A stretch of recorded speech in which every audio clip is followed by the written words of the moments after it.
Welcome back, everybody. I'm Jay. That's Maddie. This is Yankee and the Brit. We took a little time off after Super Bowl, but we had to talk about some of these free agency moves. Yeah, we are so back, guys, and this is the start of our off-season content coming up. To you, we're going to talk about all the free agency moves from week one. And when I say all, I mean the big headline ones. So we're going to talk about the Max Crosby saga, what went on there. Minnesota Vikings new QB1. Is there a new QB1 in Minnesota? We'll talk about it. Does DJ Moore get the Buffalo Bills over the top? Is he Josh Allen's best ever wide receiver? Does Tua Tagovailoa push Michael Penix out of the NFL? Are the Rams the obvious favorite for Super Bowl 61 after adding Trent McDuffie and Jalen Watson? And will the NFL regret letting the Kansas City Chiefs add Super Bowl MVP Kenneth Walker? Finishing off with the Dallas Cowboys preparing for a big move. We're begging for it, Jerry. Are you going to bring one? We'll find out later. And finishing off the entire show with giving you our biggest winners and biggest losers of the NFL free agency week one so far. Guys, let us know in the comments as we're going through. We react to the comments all the time, and our first comment for the show is already in from our old friend Ryan. Ryan says his Raiders have got so much better. So much better. Facts. What do you think? Are the Raiders already better? Facts. And people better watch out for that Raiders defense halfway through this season. I think you got to give them time. It's a whole new, everybody's different, right? But from Nakobe Dean to getting, I think it's better that Max ended up staying. I know that whole thing was a shit show, and Baltimore was so bullshit for how they pulled that off, but whatever. I think they're better off with Max staying since they can afford it. Did they overpay for Linderbaum? Absolutely. But you gave your soon-to-be rookie quarterback one of the best centers in football. You invested in that. I think it was a great move. I love what the Raiders were doing. I mean, they up and down the board, they made really solid additions. And I know people are going to say they overpaid for some people. Yeah, they had to. They were the Raiders. They fucking sucked. So now, and if you look at everything they did, it's 1 to 3 year contracts. It is not deep. They can use these draft picks and start building. They can move on from guys who they were like, this wasn't a great fit. They can extend other guys. I think they handled this beautifully. And I'm really excited to see what the Raiders do from here. Yeah, and Jay, we saw with Caleb Williams what giving a veteran center looks like last season. Like, it makes a big difference. The Dallas Cowboys were always better with Hendrickson at that center position. That center is the quarterback of the offensive line, and it's integral to get veterans in there who know what they're doing. We saw kind of Jalen Hurts' game is taking a little step back with Jason Kelce out and those kind of things as well. I mean, did take a huge step back. No, not necessarily. But it took a little step back when they first left Jason Kelce as well. But Jay, also on top of that, you give Mendoza a good coach. It's a good it's a good organization as a whole. The Raiders, they look like they're going to be dangerous. And I think people are buying into that as well. And you've got to pay the stupid tax, as you say. So the stupid tax is you've been shit for a couple of years. You have to overpay players. That has to happen. And you have to overpay players in the aid of getting better. Jay, they outbid the Dallas Cowboys on Nakobe Dean. Nakobe Dean chose the Dallas Cowboys already. Wow. And chose the Raiders already. And Jay, another guy that we're going to be talking about is JJ McCarthy. Hey, we both got a shot by bringing smoke at one time. Shout out to you for 2 birds, 1 stone, or whatever. 2 people, 1 bullet, however you want to call that. But you got us both. Yeah, cheers. Thank you so much for bringing the smoke. It is good to be back, and it is good that the Dak hate is already in. Hopefully he'll prove us wrong for another season, just carrying on being a top 10 quarterback in the league. But we'll see where we are with that going through the season. But Jay, we've already mentioned it. Let's have a look at the Max Crosby saga.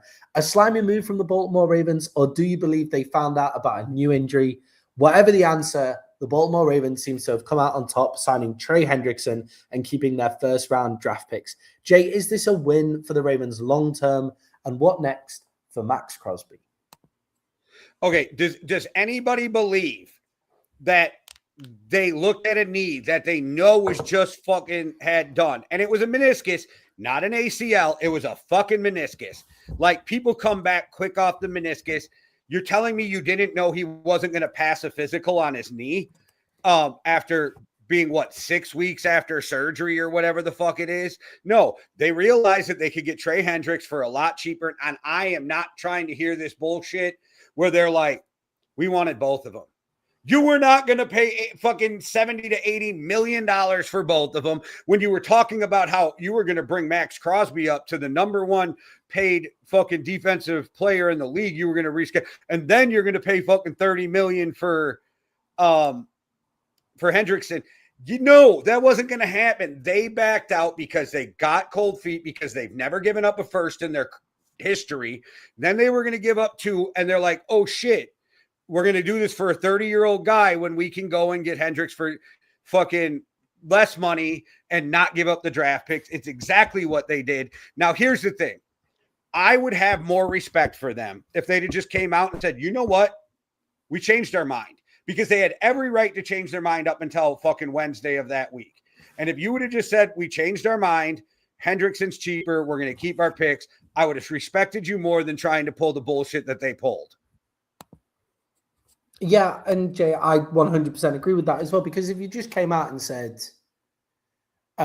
we didn't think that Trey Hendrickson was an option, Max Crosby would have been a great option for us at the price we paid, but Trey Hendrickson, once you'd confirmed he's your guy, it doesn't matter what you say about Max Crosby at that point. So you can say, but Trey Hendrickson is a better option for us at this time. So you can come out and you say that, at least being honest. And then, because what's kind of happened here, Jay, is the Baltimore Ravens get a lot of stuff.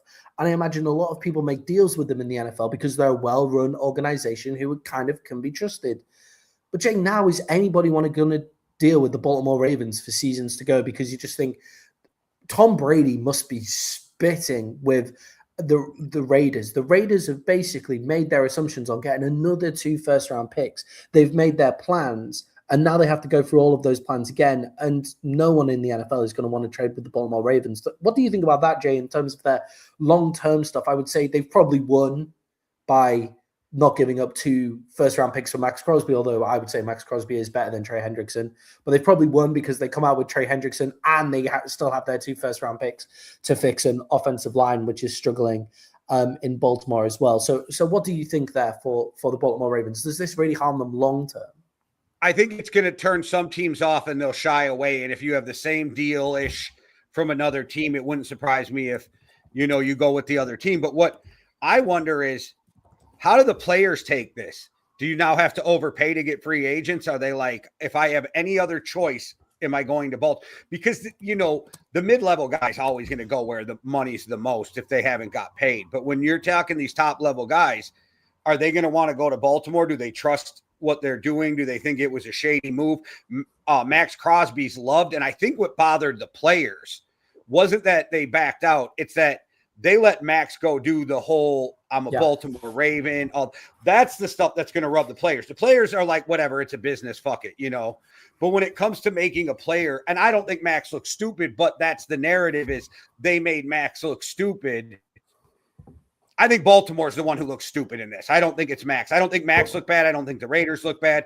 I think Baltimore looked bad. But players are going to feel a certain way if you're going to go let a player go say his goodbyes and be all excited. But again, I'm telling you, I think this might work out best in the short term for the Raiders. Yeah, and Max Crosby is a well-respected guy in the league. Like, every coach talks well about him. He got messages from Sean Payton after leaving the division. Sounds like he was basically saying, like, obviously sad to see you go, but really glad to see I'm not going to have to game plan against you. And Andy Reid has spoken about how difficult it is to game plan against Max Crosby, 2 games a year and stuff like that. He's a well-respected guy in the league. So to do that to one of the league's most respected players is a tough thing for the Ravens to do, especially when they're an organization that's considered to be one of the good ones. But Jay, let's move on and talk about I think we both agree that the Ravens have probably made the right call on the face value of Trey Hendrickson for a cheaper deal and keeping your first round picks. Let's talk about what next for Yeah, Max Max Crosby. is And better, Jay, but he's not 2 first-round picks better. Max is better, got 2 first-round picks better. I get the move. I just don't like how they pulled it off. Yeah, 100%. And Jay, what next for Max Crosby and the Raiders? Do you think the Raiders are going to keep him? They can clearly afford him. Do you think other teams are just trying to make the Raiders come down to their evaluation? What do you think's going on there with Max Crosby? What's next for him?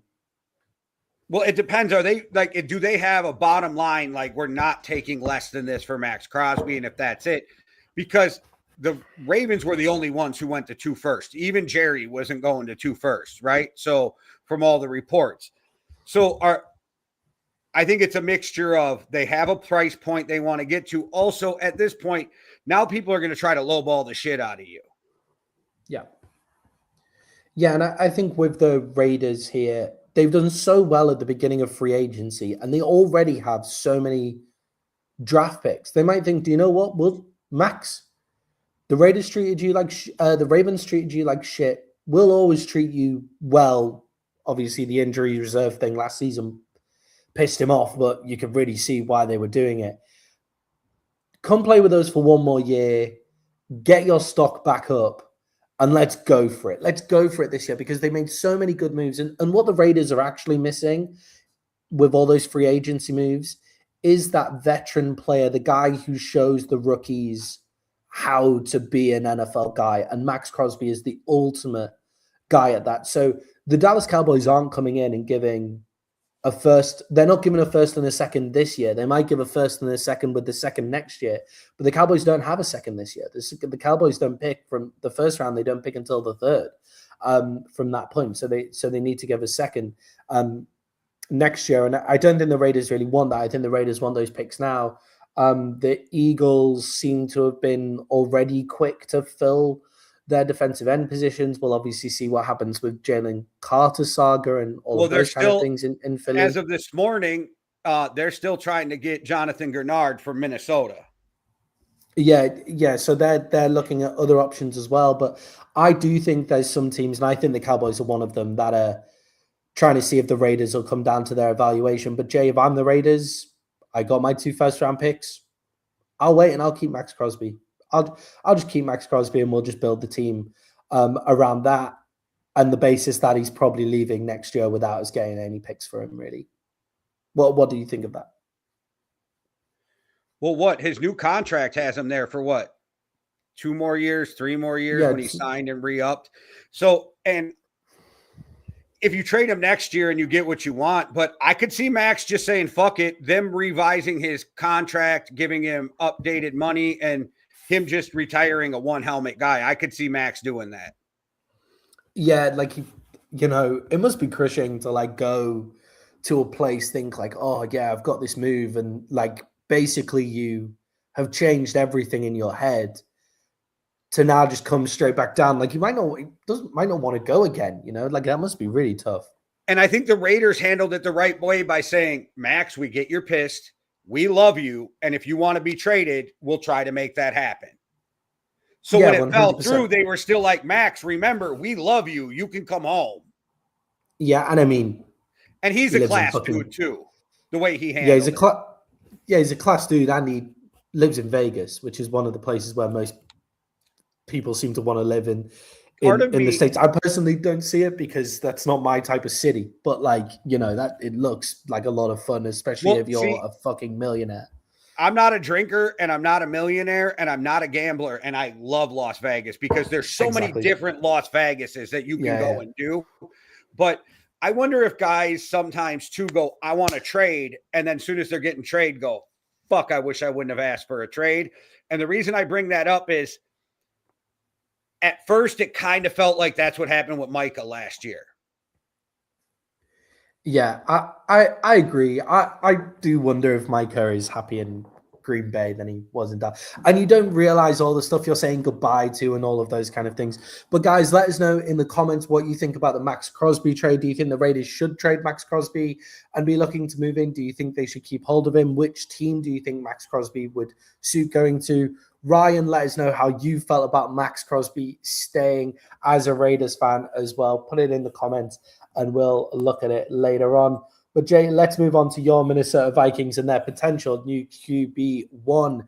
Is JJ Nine McCarthy out in Minnesota? The Vikings have added the electric Kyler Murray to combine with KOC, earning $1.25 million. Is this the perfect QB to see if JJ McCarthy can get it together over training camp? How short is JJ McCarthy's leash? Or will Kyler Murray be the QB1 straight from the off? Yeah, they didn't bring Kyler in to be the number 2. And they're done with JJ. I've been listening to Alec Lewis. I've been listening to Jeremy Fowler and these guys who are Minnesota Vikings insiders, Collar, and these different guys. And they said some things that made me go back and watch some more JJ. And they're like, they couldn't run play action with JJ. And I went back and I'm like, oh, you're right. They never ran play action. Then Aaron Jones comes down and says, oh, we had to shrink and dumb down the playbook. Then I go back and look, and they're literally running like 3 plays from different fucking formations. And JJ still frantic back there. Yeah, I think they were out. I think Kevin O'Connell wanted to keep Sam Darnold. Everything went to shit, and that's why Kawasi's fired. And I love Rob B, so do your thing as the GM. But I think they're out on Sam. I think they can't say they're out on Sam because the way it sounds right now is, I don't know how true this is, but there's some rumors the last couple of days that the Rams and the Steelers are both interested in JJ, and the asking price is a 3rd and a 5th. Yeah, and I mean, shout out to the Minnesota Vikings for kind of keeping that semi under wraps. Like, I think we could all see it after watching that. Okay, maybe because we were kind of like, JJ has these shows of class, and he's clearly got something there. Maybe it screams classic Ryan Fitzpatrick backup quarterback stuff. Maybe like when you're looking at it, those elements of Magic. Ryan clearly happy that Double X Max is staying in Vegas. With JJ McCarthy though, it's those small bits of class, but not enough to bring on a full QB1 position. And I like the idea of sending him to the Steelers. I like the idea of sending him to the Rams for JJ. They feel like good places for him to grow a few more years behind great quarterbacks as well. And Jay, I agree with you. KOC clearly wanted Sam Darnold to stay. He clearly wanted Sam Darnold to stay. It's even reported really he wanted Daniel Jones after Sam was going, and they wouldn't offer Daniel Jones any more money to stay. And Daniel Jones thought his best path to start was in Indy. Yeah, and clearly that's why Kawasi was fired. It has to have been why Kawasi was fired. I could see JJ McCarthy going to the Los Angeles Chargers to link up with Harbaugh. You know, that could be interesting. He was another one in the mix, well. that they mentioned in that article. And they mentioned the Packers too, but there's no way that the Vikings would trade him to the Packers, because if he hit, they would look so bad. Yeah, 100%. Jay, let's talk. I think I agree with you. I think 9 is out in Minnesota. I don't think he can stay either. I don't think your first round pick can stay on the books as soon as you move him to QB2. So I really don't think he can stay. And if you get, what did you say the asking for? A 3rd and a 5th? Yeah, 3rd and a 5th. And a 5th. 3rd and a 5th is what they want.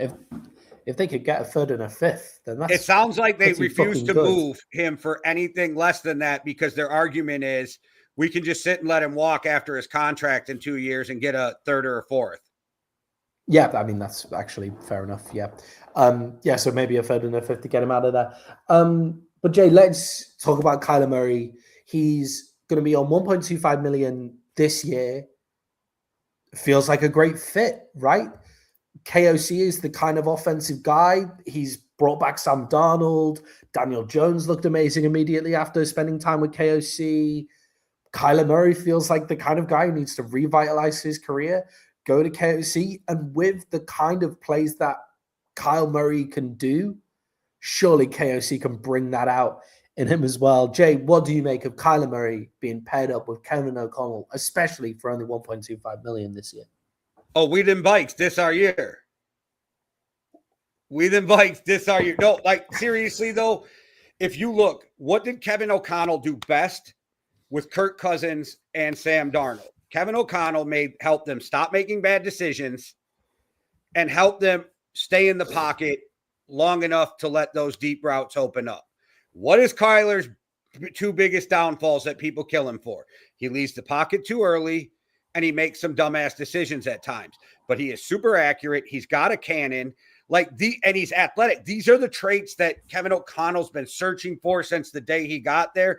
The only thing that I swear I know Kevin would want more is they'd probably like it better if he was 6'2". Right? I'm sure 100%. That would be, but you're never going to get anything. And from what was reported by Alec Lewis, who is in tight with the Vikings, is Kevin O'Connell told Kyler Murray when they met, you are the only option out there at quarterback this year that doesn't feel like a one-year Band-Aid. Yeah, and I'm still surprised by how it went down with Kyler Murray in Arizona. I don't think there's any fault that Kyler I got to tell you this too. I don't know if you heard this, but remember all the shit about the clause in his contract about playing video games? The video games, yeah. So here's what happened. I guess this is what happened. This is coming from Albert Breer. So what happened was, he said it on his podcast. Kyler's agent took them to the ringer on Kyler and another player, right, for max deals. So they were mad at Kyler's agent, so they put this out there. They put this in the contract as a shot to make Kyler's agent look like he wasn't a great agent, and then leaked it. And the reason it came up is they were saying that, they didn't feel like Kyler was watching enough film. Well, come to find out, and I found out this is true, they were running the same offense that Kyler has ran since he was in 8th grade, through high school, through college, into the pros. How much film do you want a guy to study? Of his own self, if he's ran the same system since 8th grade?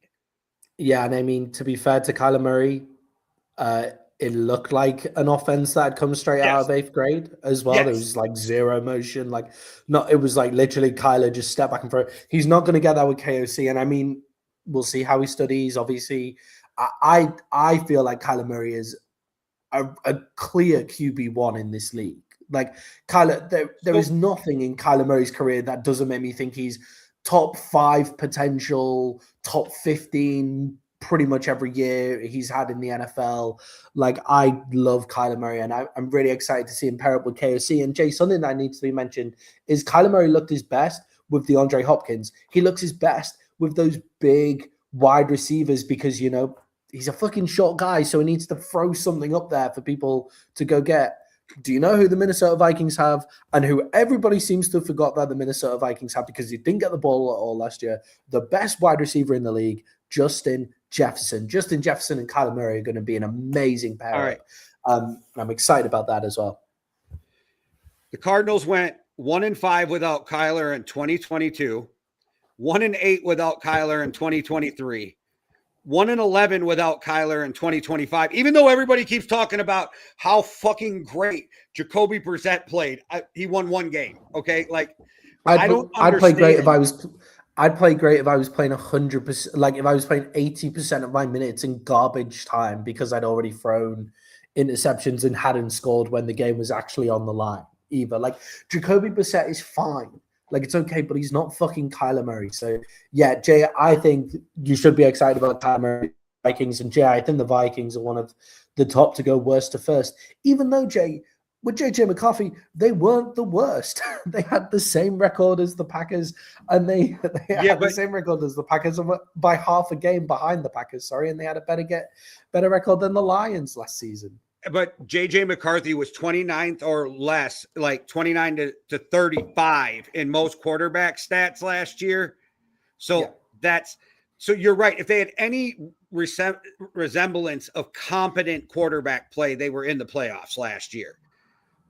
I think what Kyler can do with his legs is going to change life. I think people forget that Jordan Addison's still there. They drafted Ty Felton last year, who's lightning and a wide catch radius. And they were like, well, they didn't play him a ton. The Vikings never play rookie receivers a ton. Look at Justin Jefferson. He didn't play his first few games in Minnesota. Like they bring guys along, right? Also, they didn't put a lot on Jordan Addison's plate until JJ got hurt and they had no choice. And they were like, hey, we need you to be a number one, but I think, and I know that Vikings fans are really upset. Oh, they let Jonathan Allen go. They let Hargrave go and they didn't replace him. How come nobody stops and goes, oh, maybe they didn't replace him because they really like Drake Rodriguez and they really like Redmond, Jalen Redmond, who they just gave a big contract to. Like, they act like these losses aren't being filled, but it might just be guys they developed bringing up. Plus, Hargrave and Allen at best were average, and that's because of Allen. Hargrave was below average in San Francisco, below average in Minnesota. So good for you, Green Bay. Take the below average guy and overpay him because he's making more than he would have here. What he would have in Minnesota. But like, I don't think that people realize they're bringing back the same team. And why hasn't Harrison Smith retired already? Because he's coming back, guys. He's coming back at age 37 for one more run. He just wanted to see if JJ was going to be his quarterback. That's what I truly believe. And I think if JJ was his quarterback, he was retiring. Now that Kyler's there, I think he's like, we got a shot. Let's go see if we can win this thing when I'm 37 years old.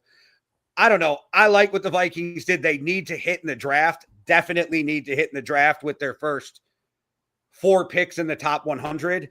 But I think I really like what they're doing. And I like that they got Kwesi came in to manage the cap, and then the cap's fucked. And now all of a sudden in 1 year, Rob Brzezinski's going to have this cap back to good next year and keep the same team on the field, adding Kyler Murray.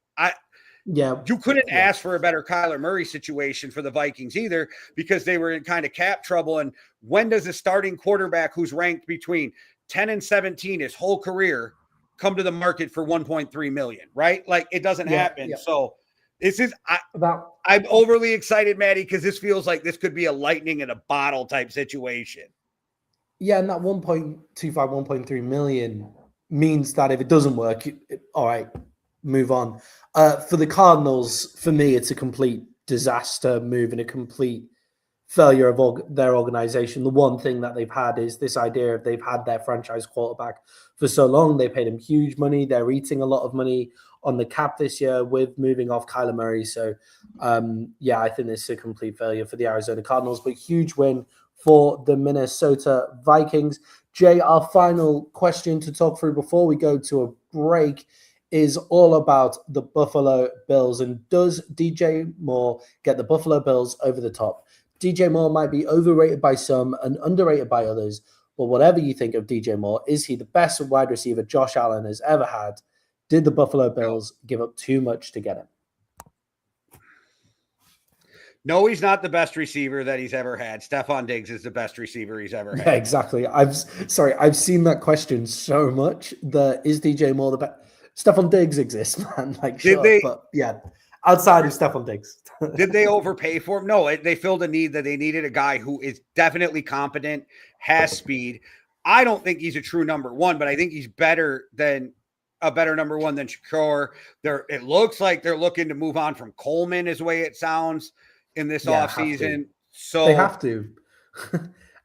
I don't know. I almost think you have to keep him, because what else do you have on this roster? 3, 4, 5 deep, at receiver. But I get it. After what they said about him, they have to move on. You can't say he's the whole reason why you fired a coach is because you wanted Keon Coleman and then keep Keon Coleman on the roster. Like, you can't do that, surely. I think if a coach would have said it, you have to move on because it was an owner. I think you can get past that because owners get passes for saying dumbass shit. But I get where you're coming from. I don't disagree with the what you're getting at there. I like DJ Moore. I don't love DJ Moore, right? Like, that's the thing. So I don't know. I think it would have been a home run if they could have brought somebody else in with them. And it's still not over. Go get you a Christian Kirk. Go get you somebody like that can help. Just get as many good players as you can around Josh Allen, because they have done Josh Allen no service by helping him out. It's kind of like the Aaron Rodgers days when they just refused to get him a top receiver. And yes, they had Devontae, don't get me wrong, but they drafted him in the middle of the second round. It's not like they went out searching for this great thing, and then that's all they had for a while was Devontae. And what do you do if Josh Allen only has one guy? But I like the move. Like, I think it's a good fit. Did they overpay? Maybe, but they needed him. So then I guess it's not really an overpaying. I just think they need to do more. Yeah, it is a deep receiver class, and it is a deep defensive end class. So yeah, that's what bugs me, I think, a little bit. So they've given up a second-round pick for DJ Moore. And I think what they've done here is the same thing that the Cowboys did at the defensive tackle position last year. We can't fucking draft defensive tackles, so let's just pay in the free agent. Let's just pay the trades compensation that we have to do for it. I think the Buffalo Bills have maybe said, look, we've been terrible at drafting wide receivers, so actually this second-round pick in our hand that we're going to use on a wide receiver is useless to us. So let's get rid of the second-round pick to get someone who we know is good. I like DJ Moore. I think DJ Moore is a good wide receiver. I think it made, when the Bears traded for him from the Panthers, I think that deal made a lot of sense. Rather than taking the extra first-round pick, take an extra weapon for your eventual quarterback. That made a lot of sense to me. I like him. I'm on a similar page to you with the wide receiver too. I don't think he's ever shown that he's a straight-up X-receiver, wide receiver one kind of material there. So maybe, look, you spend your first-round pick on a wide receiver one, maybe. But maybe spend that first-round pick on a defensive end. I agree with you. You can hit lightning in a bottle at the moment with wide receivers coming out of the draft. Those guys that you're drafting in the second, third, fourth rounds, like, they're coming out and they're getting good minutes as well. They're coming out and they're playing good football as well. And I agree with you. It's time that the Bills have to get wide receivers that can just play football, and they have chose a guy that they know can do it.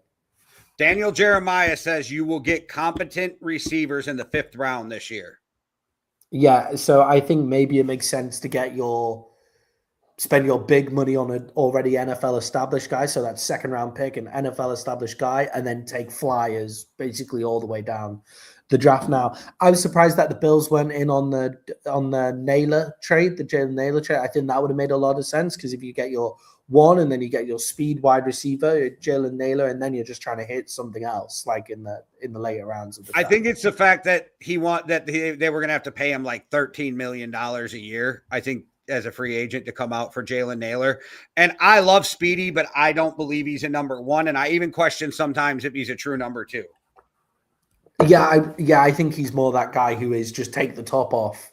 And then, King Coleman makes you don't necessarily need a wide receiver one if you fill out all the different types of wide receivers. So DJ Moore becomes your Packers. He's quick enough. He's quick enough, but he's a route runner, right? Yeah, like the Packers. He's quick enough, but he runs your routes. Keon Coleman makes X wide receiver catches. He's just not a wide receiver one because he doesn't get a single ounce of separation. But, if you throw it up to him, he'll go get it. And then Jalen Naylor takes the top off, and you have those three guys, and you have the money ball approach to wide receiver, creating the perfect wide receiver through the aggregate might be what the Bills should have gone for here. But I think they might take flyers all the way down the draft now and draft a defensive end at one. There's still some competent guys out there. And if you're just looking for 1-year fills, there's still Keenan Allen and different dudes out there that can help. So maybe they do more. I kind of wanted to see them get DJ and Mike Evans. That was the combination I wanted to see them come away with. But I think Mike Evans in San Francisco is nasty. So yeah, I think that's pretty. Let's quickly talk about Mike Evans before we go to the break. But just finishing off on Buffalo quickly, I can't believe they just didn't spend on whatever it would have taken to get Mike Evans there. That clearly made the most sense to me. I think he was going to San Francisco no matter what, is what it sounded like. Yeah, maybe he just decided it was San Francisco for him or bust. Jay, let's finish off that with the Bears and DJ Moore before we talk about Mike Evans and the 49ers quickly as well. But Jay, DJ Moore leaving the Bears, how should the Bears feel about this deal? It feels like they've just gone, Luther Burton showed us exactly who he is. Colson Loveland showed us exactly who he is. We're cool with riding with this. Yeah, and Odunze to me is still their number one and was growing along the lines of watching him progress. And I think, and if you look at it, the Bears, it's a good move. So you make that trade, you get him instead of we'll call him a first-round draft pick, right? We'll call DJ a first-round draft pick in that trade. Yeah. You use him for a few years on your team. You help build up Caleb Williams, give him more targets, do the right thing. And then you trade him for a 2. So it's like you got to rent a player for a few years for a pick swap. Yeah, exactly. And a player with good production as well. Seemed like a great teammate, great character guy, good in the locker room, like just a good guy to have around. Yeah, and I think it's with DJ Moore, it's you're building this young team, you're building this young wide receiver core. You have a vet there to do that job, and he's giving you good production. And he was at some point in the season was there. Caleb Williams seemed to like him as a target. Whenever I watched them, I had DJ Moore on my fantasy team this year, and whenever I kind of watched them, DJ Moore would come up with a play, 2 plays. In a big situation, DJ Moore seemed to be there along the lines of I kind of wanted him to throw it more. Jay, them getting that second round draft pick. They've lost is it Dalston at the center position after getting him from the Falcons. He's decided to retire now, and Caleb Williams really enjoyed that center partnership. Maybe with that second round pick, center is a position that people don't overpay at. You don't spend a second round pick on a center. Spend a second round pick on a center when you've got 2. Spend a second round pick on a center. I would argue some of the best centers in the league came from the second round, so I don't know why more people don't do it. The reason you don't spend a first round pick on a middle linebacker or an interior offensive line is because you lose the 5th-year option. And the reason I say you lose the 5th-year option is because the 5th-year option and the tag are both based on the offensive line as a whole. So now you're paying tackle money for a center. Or if you have a middle linebacker, you're paying edge rusher money, like, for a Myles Garrett. That's their average in linebacker. So you almost lose the 5th-year option if you take an interior offensive lineman or a stand-up middle linebacker. So I think that's why teams stay away. But if you look at some of the best wasn't he a fucking second round pick? Landon Dickinson, yeah, but he was drafted as a guard and then is moved into the center, right? Right, but that's what I'm saying. He's one of the best in the league. Went in the second round. This is the things I'm talking about, right? Like second round talent center is like first round talent center because now that's where they're going to go grab these guys. I don't think it's bad to take a center. And this is the year to get a center too because, again, I was watching Daniel Jeremiah and Bucky Brooks, and they were saying that they think there's some quality centers who could end up being starters in the 4th round this year. Yeah, 100%. I think Jake Slaughter, the Florida Gator. I love him. Don't even put his name out there. I'm scared that he's not going to be there for our 2nd, 3rd round pick. I want him at that 97, that Sam Darnold pick. That's where I want him.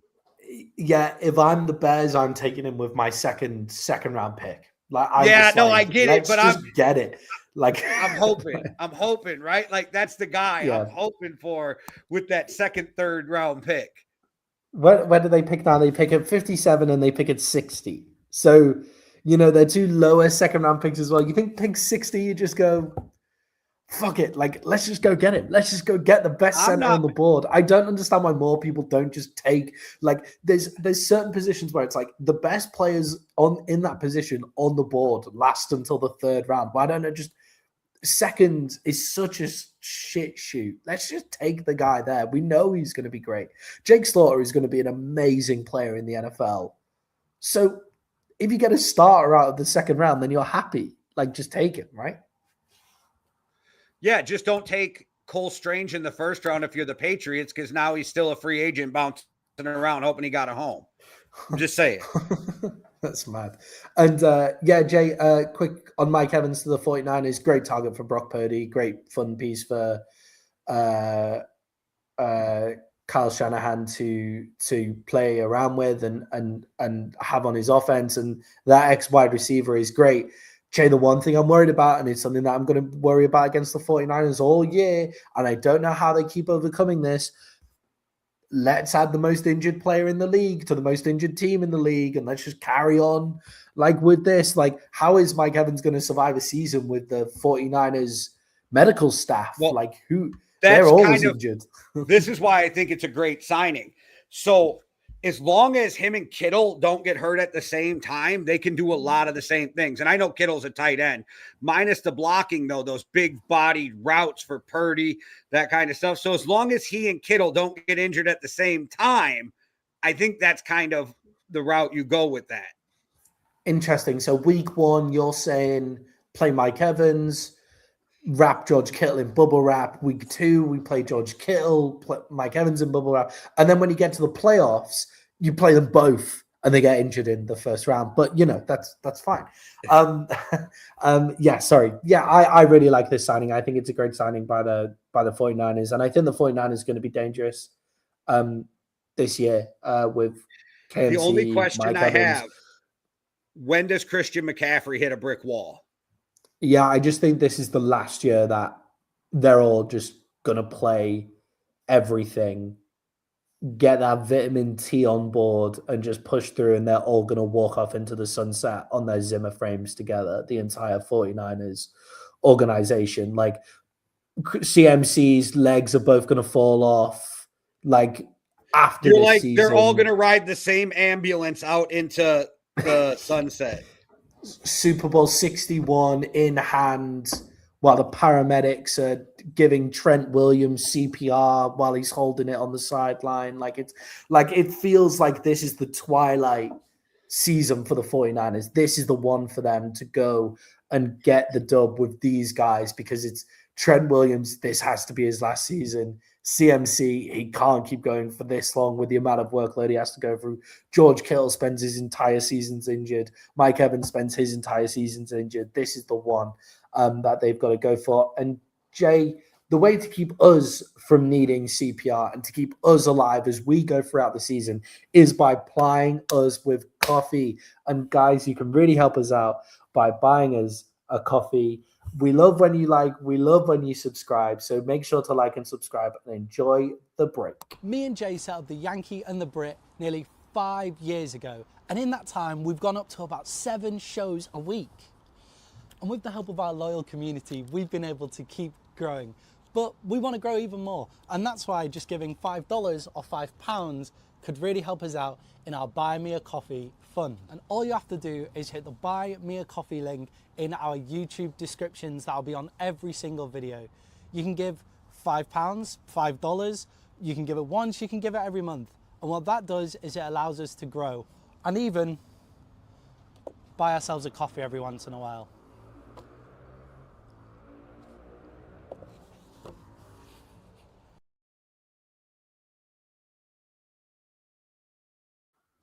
Yeah, guys, and if you would like to buy us a coffee, then you can go to the link that's in the description of all of our videos. And if it's not there, then you can go to the QR code in the top left at the end of the video to go and subscribe to our Buy Me a Coffee fund. Thank you so much for all of your support. But most importantly, guys, like, subscribe, hit the bell for all the shows coming up throughout the off season and into the 2026-2027 season of the NFL, finishing with Super Bowl 61.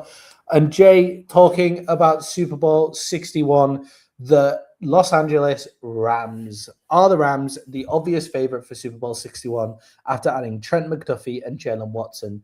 The size at cornerback was clearly the biggest weakness last season. After a few years of draft and develop, we have seen the Los Angeles Rams go back to F-them picks and fix the issues before the draft. Are they going to take home a Super Bowl in what could be the NFL MVP, Matt Stafford's last season? Jay, what do you make of those moves, the F-them pick strategy by the Los Angeles Rams? Well, you and I were just talking about this during the season. Maybe it's time with Stafford getting old, you go back to the F-them picks. But I don't know if they're the clear-cut favorite, but they're one of them. But they're in a brutal division that's going to beat the shit out of each other. So that's always hard. And then are we assuming that Seattle falls off? I kind of think they see them take a step back because Clint Kubiak leaves, but that doesn't mean anything.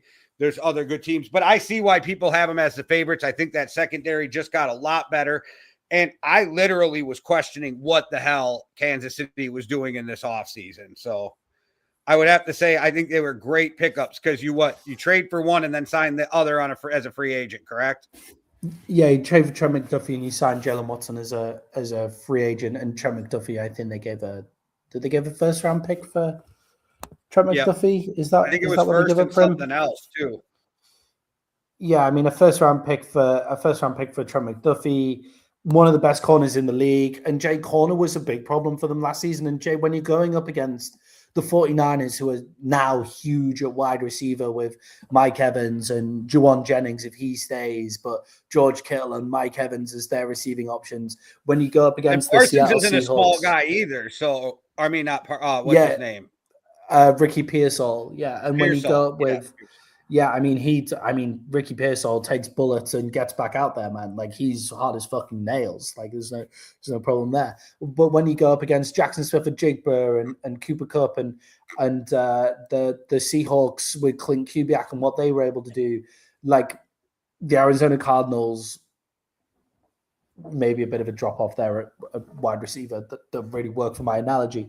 But when you're the Rams and you're going up against these quality wide receiver calls, and as we've said, the NFC has been a conference of creating the best all-round team, not necessarily just having the best quarterback. And I mean, they do have the NFL MVP from last season, Matt Stafford as well. I think they've come out, they've addressed that issue, and they've done a great job with it. They've not just addressed it by just throwing some guys at it. Trent McDuffie is legitimately one of the best cornerbacks in the NFL, and Jalen Watson, his Kansas City buddy as well. They know how they play off each other. So going out and getting a first round pick, I love that move, Jay. They're my favorites to win it all this year. I think these were great moves, and I don't really see anybody stopping them. But Jay, as you're right, there's a big division to get beat up in.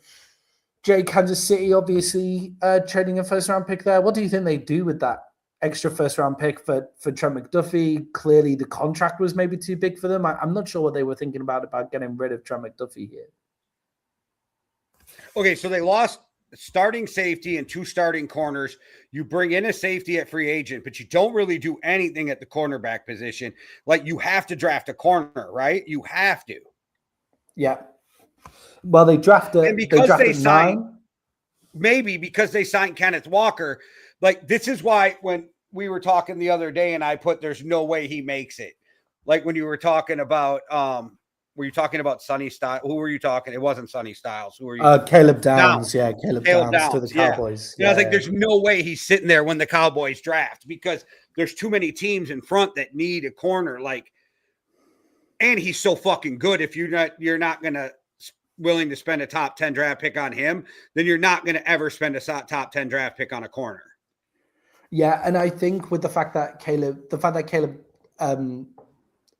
Downs declares safety, which makes him harder, but he's that kind of nickel Mamwari style safety who can but he's a guy who can play nickel and the outside. Like this is, we were just talking about how this is that positionless football we've been talking about for 2 years now, right? So yeah, and he's so intelligent as well. So, but the fact that they've now got 2 first-round picks, they've now got 9 and 29 in the first round. It makes them feel even better about taking Caleb Downs at 9. Like taking Caleb Downs at 9 and then Colton Hood at 29. I'm sure that's what they're kind of going to move for. Get that safety, get that cornerback at 9, and you know if they both hit. Okay, you've made good decisions. That's fine. It's taking a lot of risk on making sure. And to me, Jay, it screams that the Kansas City Chiefs maybe don't think that they can win it all next year. I don't think they can. Yeah, lots of people think that this Kenneth Walker move means that they're back. I think all the signs are they feel like they can't win it this year. And Kenneth Walker is maybe a guy to keep on going for the future. And Jay, we'll move on to Kenneth Walker quickly with the Kansas City Chiefs. Jay, will the NFL regret letting the Kansas City Chiefs add Super Bowl MVP Kenneth Walker? The Kansas City Chiefs didn't get anything from their run game last season, but does adding the Super Bowl MVP fix that problem? This is not a shot at Kenneth Walker. He was amazing, and I even said in our preview to the Super Bowl show, he was the guy that was going to make big plays, change life in that game for Seattle. But I don't even think he was the best running back on the market. I think he was the second best running back on the market. And I think you went and you paid a lot for him. But I think for Kansas City, it's going to pay dividends because, Maddie, this kind of fits what you were just saying earlier. if you're not good at drafting something, just go pay for it. And they haven't been the greatest. Like Clyde Edwards-Helaire hasn't really panned out. Pacheco was good, but like I think the best of him is over because I think he played so aggressively that it doesn't last long. I think he was a downgrade in Detroit. So like I think Montgomery was better. So I think like just going back to what you said, if you're not good at drafting it, just go pay for it. And you got Patrick Mahomes a top back. I just think you overpaid. And I think you would have been better off with Travis Etienne than you would have with Walker just from the style they play. But I'm not going to say it was a bad move because it wasn't. Yeah, that Pacheco fall off really hit them hard and it kind of came out of nowhere. But, Pacheco was always that kind of running back who runs like he's angry at the ground and was always going to take that wear and tear quite quickly. It's just you didn't expect it after only 3 years playing. So unfortunate for Isaiah Pacheco that downturn. And I mean, he's got himself a good move. I mean, getting himself behind Jahmyr Gibbs at the Lions is actually a really nice place for him to go playing, those short downs, those short yardage areas. But with Kenneth Walker going to the Kansas City Chiefs, I think it does give them a lot more impetus in the run game. But as we've seen with the run game, it doesn't matter who your running back is. There's so many other problems with a run game when it's not working. And the running back is the final piece to add in. So do the Kansas City Chiefs think that the entire problem with the run game with the guys back there, I suppose, a broken down Isaiah Pacheco and 35-year-old Kareem Hunt is not really going to do you much work in the backfield to start with. So Kenneth Walker maybe does give them a decent amount of go forward, but does he make them kind of like this elite offense straight away? I'll be surprised if Tyreek Hill doesn't still make it to Kansas City as well, and we kind of see that as well. But I think Kansas City are taking some flyers and on seeing if they can see what they can put together, but really they're building for the next couple of years, I think, the Kansas City Chiefs. Yeah.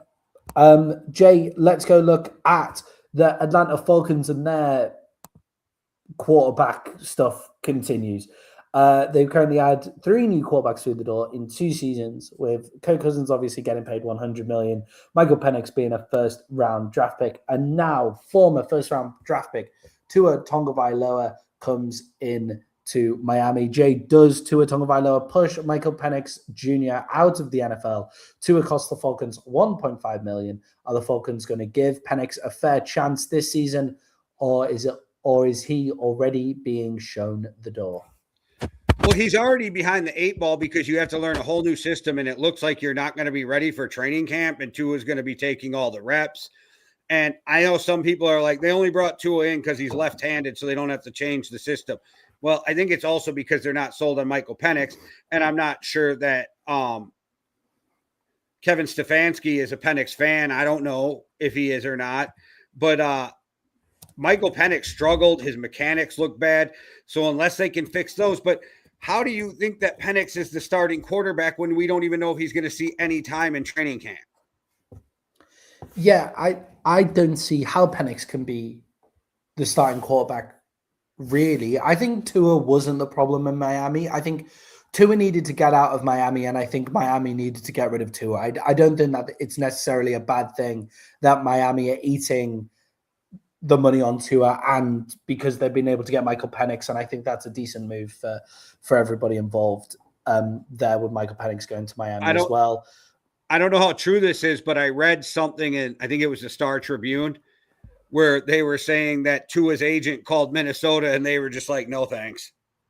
Yeah, I can see that, and it feels like he's kind of damaged goods, and with the concussion stuff. And that's it. I think it's the concussions because the Vikings are one of the teams that go the extra week when you have a concussion, right? Like leave them out. Yeah. And I'm like, I think they're like, we don't want to deal with that.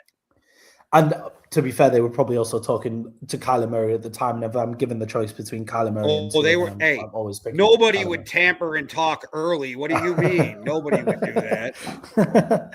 But also, Jay, the other thing with that is the left-handed quarterback stuff. There is a reason why there is the average population of the world there is a higher percentage of left-handed people in the average population than the average of left-handed quarterbacks there are in the NFL. And it's because of things like, I was talking to my dad about this. It's, my dad is an avid NFL fan, but he's more of a casual, and he's like, I don't understand why left-handers are so different. And it's like, well, you spend all this money on your left tackle, and you make sure your left tackle is the guy that earns all the money and he's the most important. And your right tackle becomes the blind side when you bring a left-handed guy in. Also, wide receivers report that the ball spinning the other way kind of fucking freaks them out and stuff like that as well, and it takes them a while to learn how to catch it. So actually, the fact that Tua is left-handed probably does actually help, like that he goes to the Falcons a little bit, where they've been working with Penix, who's left-handed as well. But Jay, you just watch Penix. All you need to do is watch Penix's throwing motions. It's not good. He loses that throwing motion so quickly. It looked like he forgot how to throw the ball at points last year. There's no way that there's no way that he could be their starting quarterback. And I think Tua is a starting quarterback in the NFL. It's just whether he can, not get more concussions and stuff like that as he goes through. And finally on that point, I think that Kevin Stefanski and Tua could really put something nicely together. Tua has spent a lot of time in the league now, should be able to diagnose things quickly, a lot of stuff off play action with Kevin Stefanski. And most importantly, he's only 3 years older than Michael Penix. Like, Michael Penix is 25 and Tua is 28. Like, I know that's like a decent age gap in the NFL terms, but like, when we're talking second year to a guy who's been in the league for 7 years now, and there's only 3 year age difference, it's not that big of a deal either. Like, the fact that Tua is a veteran. It's not at quarterback, but did I piss off all of Vikings Nation by suggesting that if Jordan Addison balls out this year, you trade Justin Jefferson for 3 first-round picks, extend Addison, who's 3 years younger, and move on that way? And I said I would not do it, but what do you think? And people got mad at me, bro. Mad at me. Yeah, and I think you sit and think about it, right? Like, it's the thing that they should sit and think about. But Jay, with that age difference being kind of small at quarterback, with the amount of years that Tua's got on board there, Tua has to start for the Falcons, in my opinion. It's just the whole process of this is mad. Like, now they've got rid of Kirk Cousins and they gave him so much money. They've spent that first round pick on Michael Penix, and now Tua comes in. As well. I mean, they're only spending $1.5 million on Tua, so I guess worth kicking the tires on it. But Jay, what do you think the Falcons should be doing as they move into this season? I am not gonna lie, I was a little shocked that they didn't keep Kirk. I thought maybe Stefanski, with his time with Kirk in Minnesota, might have kept him. Sounds like Kirk wants to get paid again. There's a fucking shock. That he wants a multi-year good for Kirk, deal. Man. Good for fucking Kirk Cousins. Like, he knows how to make dime. And this is why he will leave without ever sniffing a ring. But I think Tua is a good quarterback. I just think he's got a fucked injury history, and I don't think he's a top 5. But and the injury history scares me only because I worry about these guys after they're done playing football. I get it's a business and most teams don't, but I worry about these guys. And I've said it before, Tua is a guy I wish that he would have retired already. Yeah, I agree, but I agree with that. But now, since he's in the league, you've kind of got to roll with it. I'm surprised they didn't stay with Kirk Cousins because of the Kevin Stefanski connection. I still think Kirk Cousins at the end of it is going to end up at the Colts, who've obviously re-signed Daniel Jones, which is interesting. We should probably talk about that quickly. But the Colts have obviously re-signed Daniel Jones, and you would think that Kirk Cousins might be the guy to go in there for a year, and that would be the way he sniffs a ring. But if he wants the money, if he's there for the money and proper starting quarterback pay, then it's screaming to me he's willing to go and play Jets, Jets, and just get the shit kicked out of him. Since you brought up the Colts, there was something else I was going to bring up there. So we could veer to that quick if you want to. Yeah, let's do it. So what do you think about this? I think JJ's gone in Minnesota. We all know Kevin Stefanski loves Anthony Richardson, and they were willing to give up the farm to move up for him. They just couldn't get up there. Do you then take Anthony Richardson off their hands for cheap? Because it sounds like they're willing to let him go for like a 6th, 7th round pick. And Do you bring him in if you get rid of JJ? Because so the way it sounds is Carson Wentz is coming back as the backup for Minnesota. That's why he turned down the Jets. And then you get rid of JJ and you bring in Anthony Richardson as your third string quarterback. Yeah, I mean, you could do that. I mean, the Jets have also just got rid of Justin Fields as well. So, he went to Kansas City. So, but I didn't even think that was worth even bringing up. Is he already gone? I didn't see that. I was thinking, hey, if we're talking Anthony Richardson, we may as well talk Justin Fields. Next year, for a sixth, they got Justin Fields. Yeah, I think you've got a sixth for Justin Fields. And it's because he's guaranteed like 10 or 12 million, and Kansas City only has to pay 3 of it. Yeah, and I think I mean, he can come in and do a quarterback sneak as well as anybody. Like all of Patrick Mahomes' backups before him, he'll come in and do that quarterback sneak. That's all they need. But yeah, on Anthony Richardson, I think, would be interesting to have him at the Vikings. I guess I don't think he can play quarterback in this league. Like people give Caleb Williams hate but if for it's his a low third completion percentage. If he's your third string and you build something out of him or you don't, like, I think it's a good flyer if you let JJ out the door. I think you always want a developmental guy in the building, even if he's on the practice squad. So why not? Yeah, I think give him the Taysom Hill role and just unroll with it. Maybe nobody's going to steal him off your practice squad either. Yeah, I mean, yeah, that's true. I mean, maybe Sean Payton gets him to play the Taysom Hill role. To be fair, that wouldn't be too bad either. Yeah, maybe the Falcons take him and have a full quarterback come through the door. And with Daniel Jones, they had no choice but to give him that $100 million contract. Yeah, so let's quickly talk Daniel Jones before we move on to the Dallas Cowboys. So Daniel Jones, obviously the Colts have now paid him. It's over 2 years because I don't think we're going to see much of Daniel Jones this year either. Like he's broke. Well, and that third year is kind of fake on that deal too. It literally boils down to 2 years, like $100 million. Yeah, so it's basically they're paying a retainer to keep him for next year. Is what it looks like because they're not going to see much out of him this year. I just don't think he'll be very good the first year on that Achilles. Yeah, it's just he injured. It's still till a mid this season injury. Like, and then he might play the second half of the season. But if the Colts are in contention because they go out and get someone, and the Colts are in decent contention to play, because it depends how much you think that last season was on Daniel Jones. And I actually think that Daniel Jones played some really fucking good football and was just was actually pretty excellent. But you could go see the Colts go get Kirk Cousins and be contenders, and it turns out that Daniel Jones wasn't the thing, and it was Shane Steichen that was the thing, and Kirk Cousins made it. Kirk Cousins made it available. Why couldn't they get Kirk Cousins? So they give away their best receiver to the Steelers. Daniel Jones' athleticism put him in positions to win. That's fair. Like, can they win with Kirk? I'm not saying they can't. I'm just like, I think that's a legitimate question. Like, can they? Like, and I get Alex Pierce is a great deep ball receiver and 20 plus yards per reception. And I have no problem with you paying him, but then you let Pittman out the door. You got to get somebody else too. Yes, you have Jonathan Taylor. He wants to get paid again. Like, I don't know. It seems like it's a rough point right now for the Colts. They got to ride some waves. I just don't know if Kirk Cousins is the guy because he got zero mobility.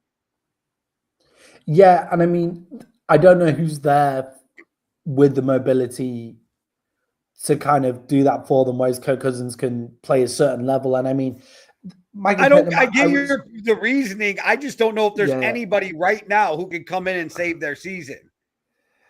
Yeah, maybe. I think with the Michael Pittman being traded away is an interesting thing, because Michael Pittman getting traded away and then giving Alec Pierce what most people were surprised he was given that much money, whether you think it's an overpay or not.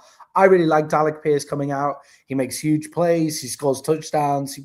He gets a lot of yards down the field. So, maybe worth paying, but seemed like a lot to everybody else. So I'm not sure who else was paying Alec Pierce that amount of money. There was rumors last year before the Vikings went and got Thielen from the Panthers that they were going to try to trade for Pierce, but he wanted so much money coming in the door on a new contract. They were like, nah, we can't pay you that and Justin Jefferson. Yeah, and what's even more interesting about the kind of giving Michael Pittman, they traded Michael Pittman, right? Like they got it. Did they get the second round pick in return? I don't remember what they got from the Steelers. I just remember going, that makes no sense for either team. Yeah, felt like a lot to give away. Like it weirdly felt like a lot to give away for the Steelers. And then but if you can't get the ball to fucking Metcalf, what makes you think you're? Yeah, okay, yeah. I don't know. Like how are you getting into Pittman? But yeah, I don't understand the Colts giving him away, especially when they don't have a first round pick because of the Sauce Gardner trade. That Sauce Gardner trade is now starting to look a little tough, but you never knew he was going to get injured and stuff like that. But that's starting to look a little rough on the season. The Colts are going to be an interesting team to watch. And Jay, let's finish off before going to giving our finalized NFL free agency week 1 biggest winners and losers. Let's talk about the Dallas Cowboys. And Jay, are the Dallas Cowboys preparing for a big move, creating cap space, trading away starters in Odigizua, adding high-end backups like Rashawn Gary, who I don't think is like a number 1 D end.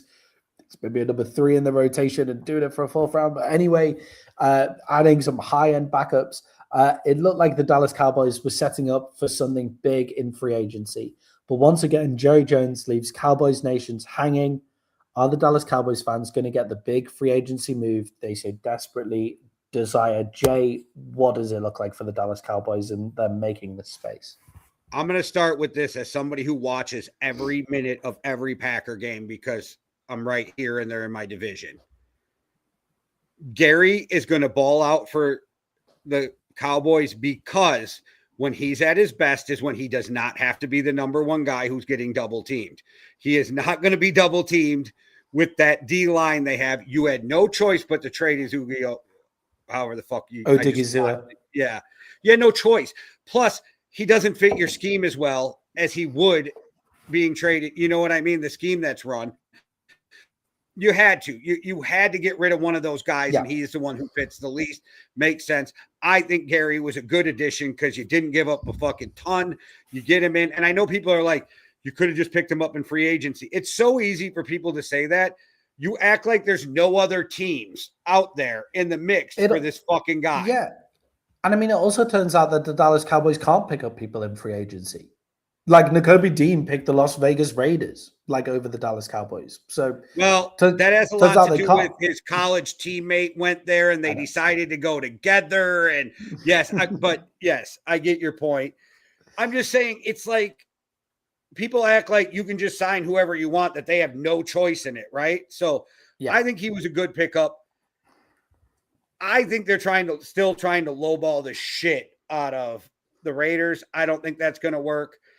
I did hear that they were one of the teams who called about Jonathan Grenard, but it died right there. I do know everybody thinks Minnesota has to trade him. I don't know why they think they have to. It's just he wants a new contract, and he's going to have to play on his contract if they don't trade him. And the only reason they said they'd trade him is because they want to try to make him happy, so go shop a trade. But from what I hear, they're not taking less than a first for him. So I don't know if he'll go out the door. But I don't know if they're gearing to make a big move or if they're just clearing cap because they got to sign fucking George Pickens. They might just be clearing room because they have to make some kind of deal with George Pickens. And you would think at some point they got to get Dak back to the table to rework his deal. Yeah, and to be honest, if the move is to re-sign George Pickens, then that for me is like a decent free agency style move as well, because I know they've what do you call it? I know they've tagged him. I know he's been tagged and stuff, so we're guaranteed to have him for next year. But George Pickens might be the kind of guy that is pissed off about being tagged. They tagged him because it's only $27 million, and if they assign him to a new contract, he wanted 30 something, which ain't the worst move. And maybe you can make him happy by saying, yes, we tagged you, but before the season's over, we will have a new deal for you. And then it starts next year. So they get this Jerry cheap 1 year and then extend him. Yeah. And it always fucking always ends up that it would have been cheaper to not tag him, just with the way that Jerry does things. No, I agree. And hopefully he's learning, and that's fine. But with people at the age of 100 don't learn new shit most of the time. So we'll see. Maybe the Cowboys are like, we're going to use him for one more year and let him walk and get a 3rd-round pick for him.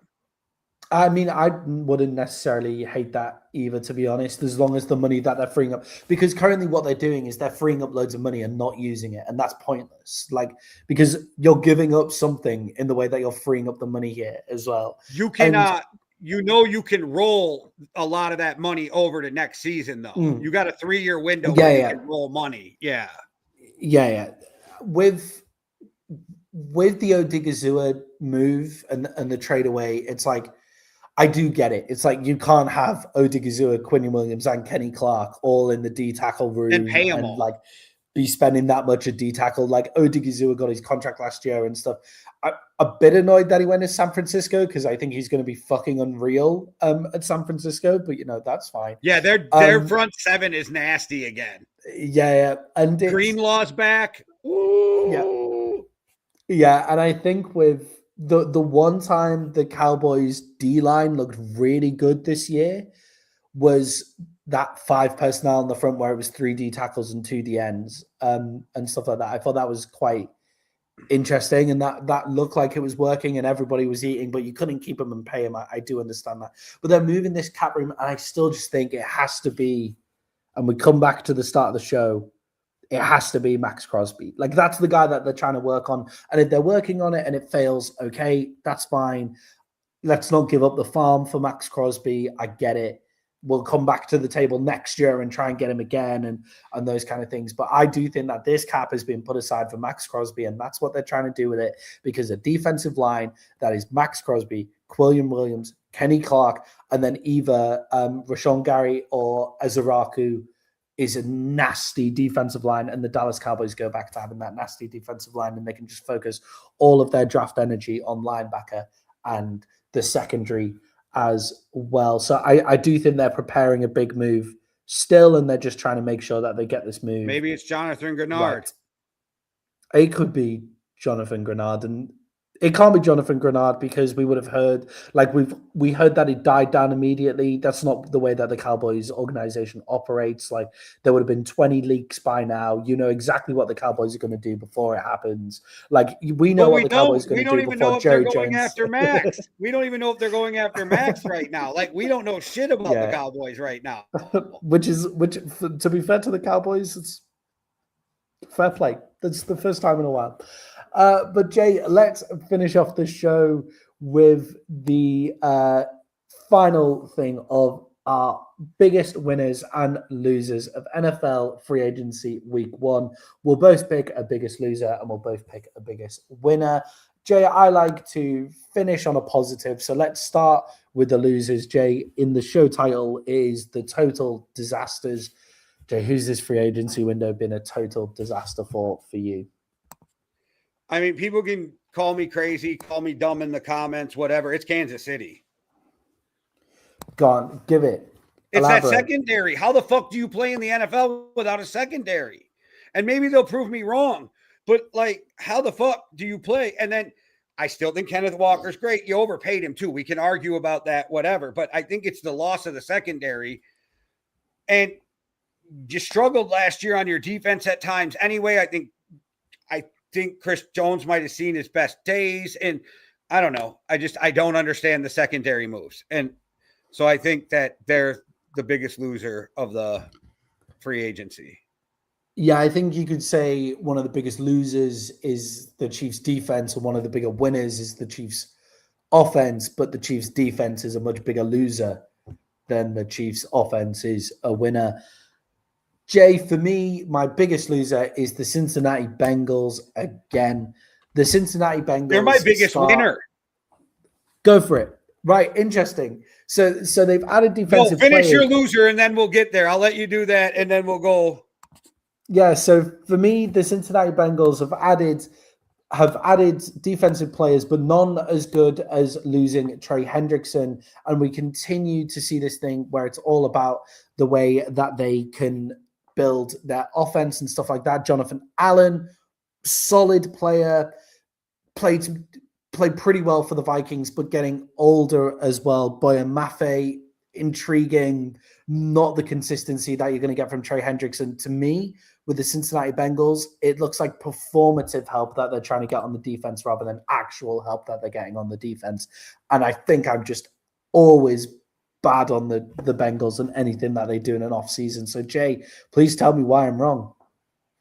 I just think they did what they needed to do for once. They went out and fucking tried to fix some things that were wrong with Mafe, with Cook at safety. I think that we killed him every year for not doing anything. And then they re-signed Dalton Reisner, which they had to do. I think they had to do that. I think that was big. You keep Jalen Davis.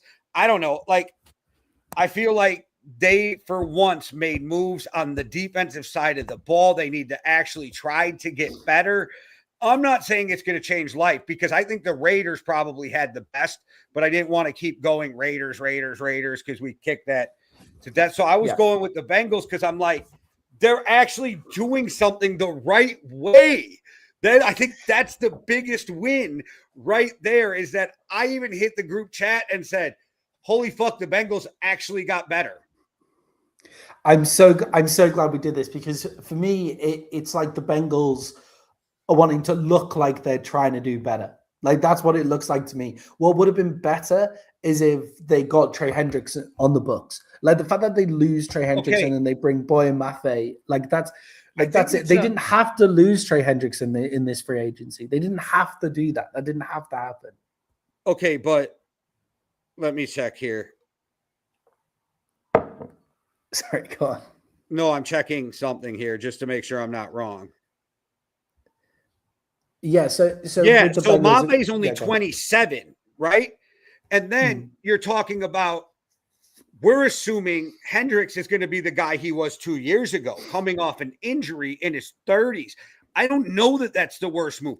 I think you should have fucking traded him last year and got something, but I don't think letting him walk this year and going to get a younger guy is the worst move.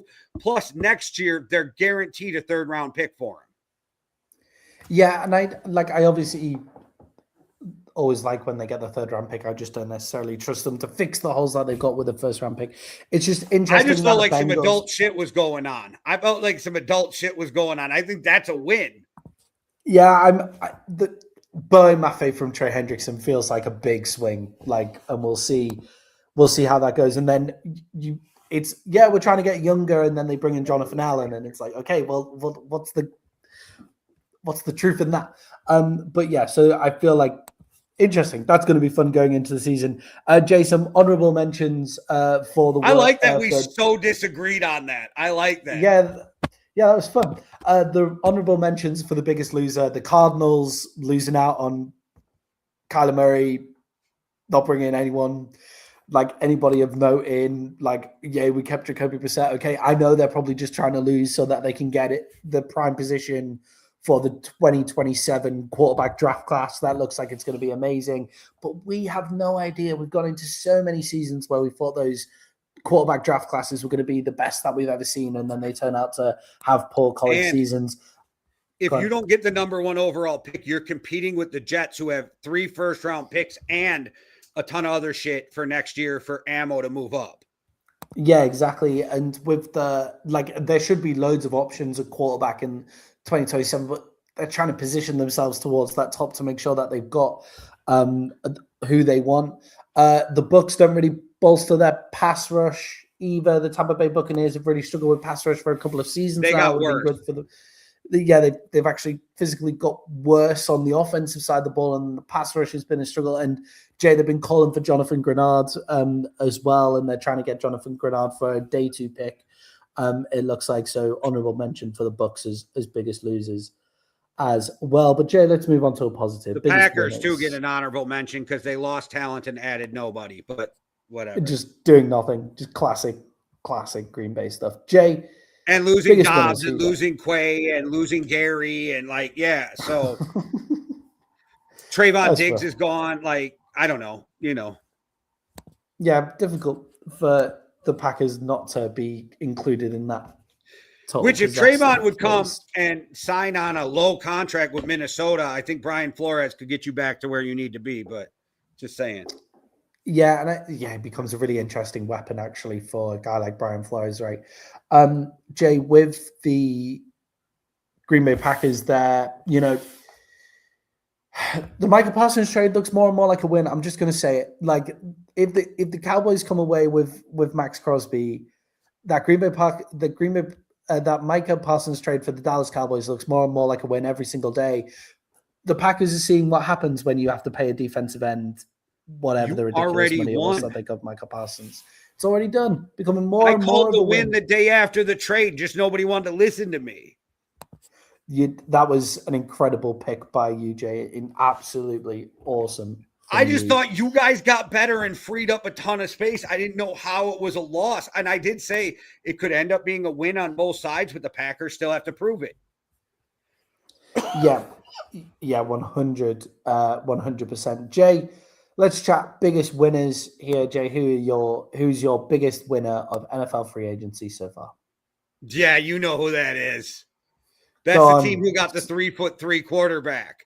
The one I've been dropping just crazy memes about his size, which you would think if you were on Yankee and the Brit, you would think I hate Kyler and the Vikings, but they're so funny. I can't just so help good, man. Yeah. I got some in my phone I haven't dropped yet that just are so hilarious. But no, I think that I don't know if they were the biggest, but for me, they're biggest because I'm a homer. Like, I think this was a home run. Get Kyler in the room. But honestly, the biggest winner, if I'm not being a homer, I think it's the Raiders, because I think they put down guys that can build the culture they want on short deal. I can't stress that enough. If you look at these contracts, they can get all out of all of them within 2 and 3 years if they want to. Yeah, and Jay, I was going to talk about this actually, where the year before the Houston Texans got like really good and CJ Stroud arrived, we were saying about them adding these like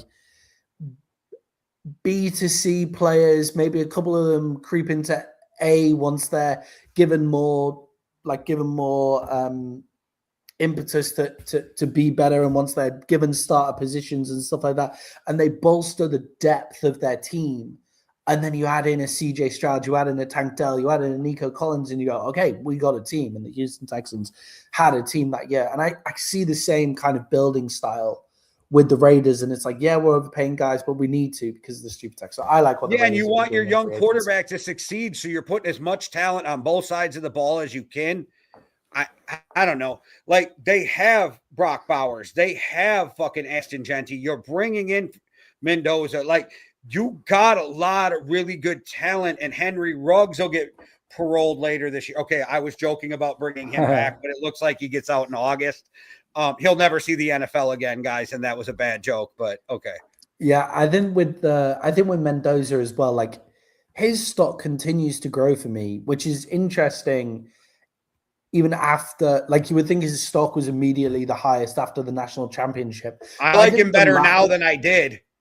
Yeah, the lack of bad news about Fernando Mendoza, like the lack of anybody coming out and saying anything negative about Mendoza, just makes me think. And I went and watched. Okay, yeah, this guy's legit. I went and watched more of him, and he's fucking impressive in crunch time.